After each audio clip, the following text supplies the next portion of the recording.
hear another movie starts with a fantastic scene, which informs the rest of the movie. And does that live up to the opening scene, Tom? We're talking Athena here. Athena on Netflix. And yeah, kind of is the answer.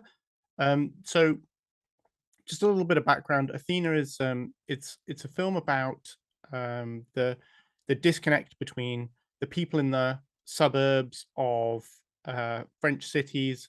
I'm not positive it's situated specifically in a suburb of Paris, but essentially it is.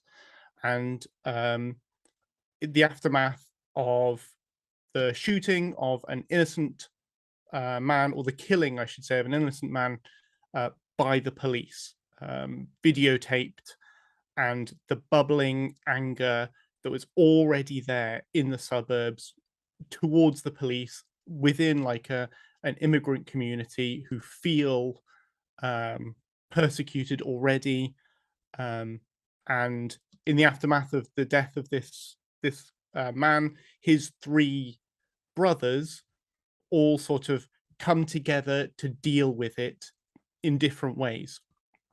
The way that his one of his older brothers deals with it is essentially by starting a revolution against the police, and this all happens within a couple of minutes of the opening shot. You get no time to adjust to this press conference that's going on where this backstory is sort of being explained, or implied, I guess. And within seconds, a Molotov cocktail is thrown at the podium, and from there, just all hell breaks loose. Uh, it's sort of really incredible opening because from that point, it's a what's made to look like a single 10-minute tracking shot following um, this brother who has thrown this first Molotov cocktail in the riot, and it just follows him through the destruction that is going on around him. There's just smoke everywhere. The rioters are using fireworks as weapons. So there's just green, red light. It's just following him through the smoke, through all the public buildings that are being completely decimated by these rioters, where they're attacking the police, um, to retrieve this safe, which supposedly has the names of the offending policemen in it that have not been released. And so it's just the intensity of those first 10 minutes of this incredibly technically accomplished tracking shot, which is stitched together, but you would never tell. It's not like, there are points in 17. 1917, where you can kind of see the stitch. If you feel like looking for it.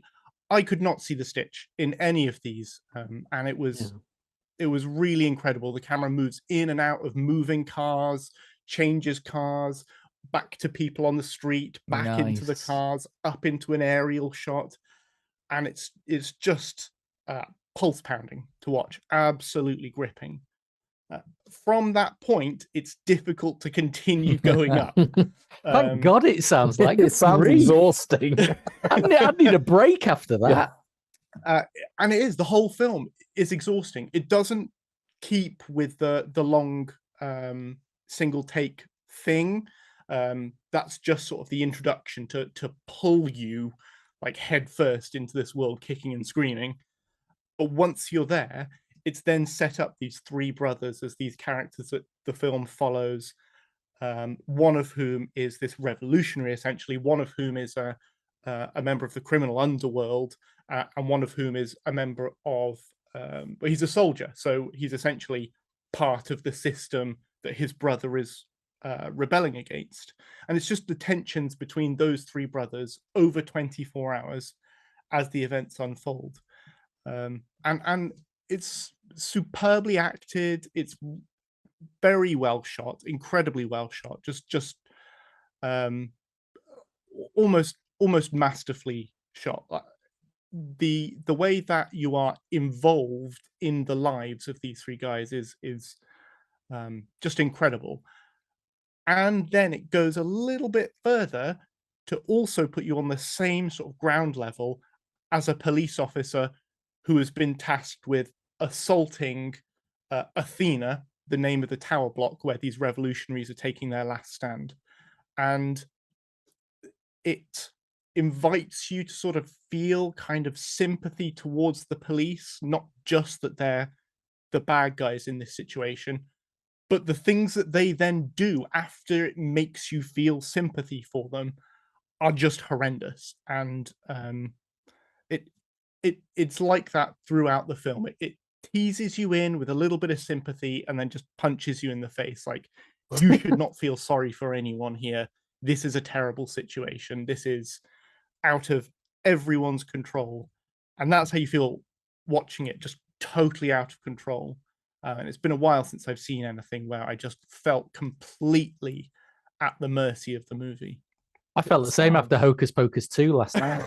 Had to happen. I didn't know it would happen that early. Good segue. Nice.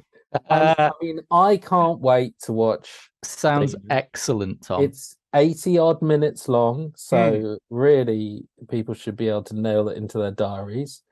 I think it's, I mean, I haven't checked. I think it's only HD, but it's still got a Dolby Vision pass. No. It's in 4K. In 4K. Yeah. Well, it's got Dolby Vision. It's not Dolby Vision, but it's 4K HDR. It looks gorgeous. Like the smoke that just permeates everything is. I'm not sure if you could describe the smoke as being crisp, but it's just that right. The opacity of it. It doesn't feel blemished by anything. It shows you everything you need to see and masks everything that needs masking, and it's really good. And also in Atmos as well, which as the fireworks are going off, as the rioters are aiming the fireworks directly at the police, like the whoosh and thud of them hitting people is it's excellent. It's just a great soundtrack. It looks fantastic. It's a great soundtrack. It's a gripping film. Sort of drops the ball maybe a little bit right at the very end with a weird twist, which I will not talk any further about, and I'll let you make your minds up about that. But definitely watch it. It's highly recommended. Fantastic. Cheers, Tom. And thanks for my new favorite phrase. The opacity is unblemished. I'm getting that into every review going now.